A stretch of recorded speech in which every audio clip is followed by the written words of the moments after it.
네, 먼저 전해철 의원님이 걸어오신 이력을 저희가 간단하게 정리해봤습니다. 전해철 의원은 1962년 전라남도 목포 출생이시고요. 1981년 마산중앙고를, 또 1985년에는 고려대 법학과를 졸업하셨습니다. 1987년 제29회 사법시험에 합격해서 2001년부터 2004년까지 법무법인 해마루 변호사로 재직하셨었고, 2004년에 대통령 비서실 민정비서관을 역임하셨고, 2012년에는 제19대 국회 법제사법위원회 위원을, 또 2014년에는 제19대 국회 후반기 법제사법위원회 간사를, 또 2019년에는 제20대 국회 예산결산특별위원회 위원을 역임하셨습니다.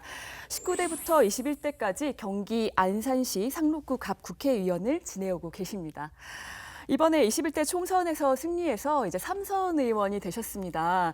저희 인사이드 스토리 시청자 여러분들께 인사 말씀 부탁드리겠습니다. 예, 그동안 OBS에 나와서 여러 정책적 이야기 또 현안에 대한 답을 드리기도 하고 또 말씀을 드렸는데, 오늘은 특별하게 많은 시간을 할애해서 저에게 이야기할 기회를 주셔서 감사하게 생각하고 아무쪼록 유익한 시간이 됐으면 하는 바람을 가지고 있습니다. 예, 시청자 여러분들이 인사만 드렸는데 아주 큰 기대감으로 남은 1시간여 함께 해주실 거라고 믿습니다. 저희가 앞서 이제 이력을 간단하게 추렸는데 굉장히 길었죠. 우선 최근 있었던 선거 얘기부터 해보도록 하겠습니다. 5명, 다당, 그다음에 다후보가 등장을 했던 이번 총선이었는데 이와의 격차가 무려 20%가 났습니다. 전해드린 대로 19대, 20대, 21대 같은 지역에서 이제 3선에 성공하셨는데, 제가 얼마나 지지를 받고 당선되셨는지 찾아봤더니 초선 때는 한 60% 정도, 그리고 다음 재선 때는 조금 물러났다가 다시 이번에 60% 육박했거든요. 네. 그 얘기는 보통 이제 3선 정도 하면은 지역민들이 전 의원은 참 잘한다 이렇게 제 평가를 이미 내렸다 저는 이렇게 보거든요. 원동력은 어디 있었다고 보십니까? 예, 일단 이번 총선에서 이제 저의 승리도 있지만 민주당의 네. 승리라고 생각하는데요. 그것은 가장 크게 코로나19 극복을 나름 잘해왔고 또 앞으로 잘해라라는 이제 뜻이 있고, 또 하나는 문재인 정부의 국정 운영이 성공적으로 잘 되기를 바라는 이런 기대가 민주당에 대한 지지로 나왔다고 생각하고요. 저에 대해서는 주민 여러분께서 그동안 의정 활동했던 것에 대한 긍정적 평가가 있다고 생각합니다. 특히 이제 안산 지역의 4개 선거구가 16년 만에 다 이겼는데 예. 그것은 다른 걸 떠나서 안산에 있는 민주개혁 진영, 거기가 모처럼 제대로 단합된 단결된 힘을 보였던 것이 이번에 총선에서 압승을 했던 이유이지 않을까라는 생각을 합니다. 예.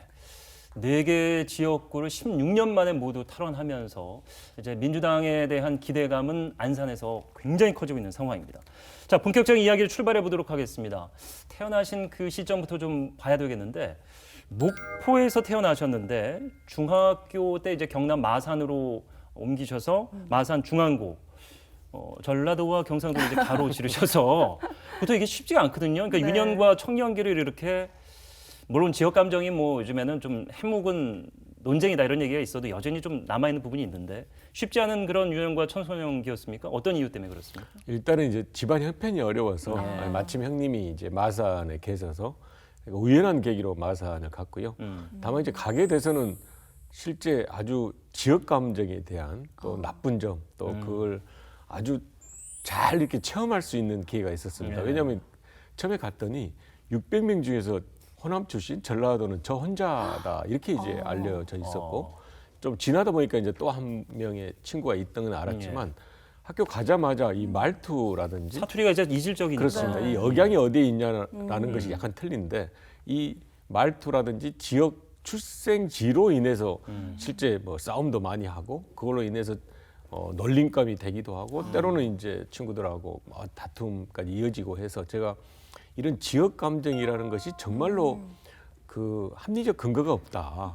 그럼에도 불구하고 또 굉장히 뿌리 깊게 자리 잡고 있다라는 것을 아주 어릴 때 이제 느낄 수가 있었고요.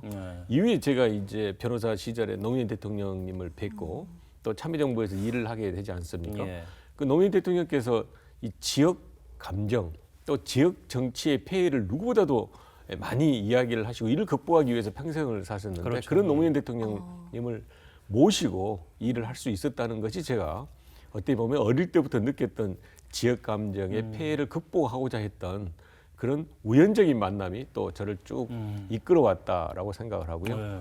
예를 들면 이제 민정수석 할 때는 인사 추천 검증을 하지 않습니까? 예. 그런 경우에는 이 어디 출신이냐라는 것이 굉장히 중요한데 네. 저 같은 경우는 호남 출신이면서 생활은 영남에서 하니까 보통의 분들이 그냥 우리 전해철 수석은 호남과 영남을 아우른다라는 측면에서 지역 감정에 대해서는 좀 더 자유스러운 그렇겠네요. 분위기가 자유스러운 조건 하에서 일을 할 수 있었던 것은 또한 장점이다라고 생각합니다. 어릴 때는 좀 괴로우셨을 수도 있지만 또 나중에 정치하실 때는 또 장점으로 작용한 부분이 있었던 것 같습니다. 그렇습니다. 실제로 지역 감정에 대해서 이제 정치권이 가장 극렬하게 네. 거기에 대해서 이제 문제도 삼고 이제 갈등이 많이 있지만 이 정치권 말고도 일반인에게도 이 지역 감정이라는 게 굉장히 뿌리 깊게 이렇게 자리 잡고 있는데 그런 부분에 대해서 제가 네. 할 이야기도 많이 있었고 좀 더 나아가면 그걸 극복하기 위한 그런 과정이 있었던 것은 오로지 어릴 때 우연한 계기에 제가 겪었던 지역 감정에 대한 그런 이제 체험이 네. 그런 결과를 만들었다. 네. 의원님은 넓은 의미에서 그 86 그룹에 속한다고 하실 수 있잖아요. 62년생이시고 그리고 82학번이시죠. 운동권 86세대, 그러니까 지금 민주당의 어떤 주류라고 할 수 있는 운동권 86세대와는 조금은 결이 다르신 것 같습니다. 뭐 총학생회라든가 전대협 중심의 운동권도 겪지 않으셨다고 들었는데 어떻습니까?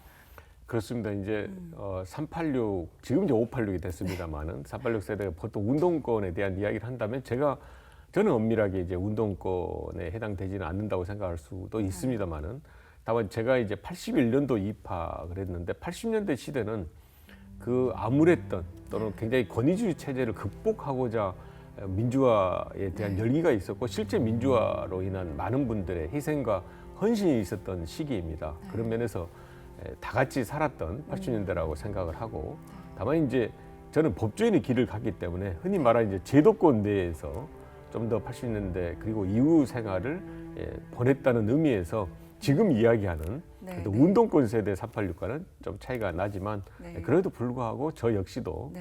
당시에 그 시대적 굉장히 아픔 또 시대적으로 해야 될 일에 대해서 많은 고민도 하고 그 이후에 또 그런 길들을 가고자 노력을 했었습니다. 네. 예.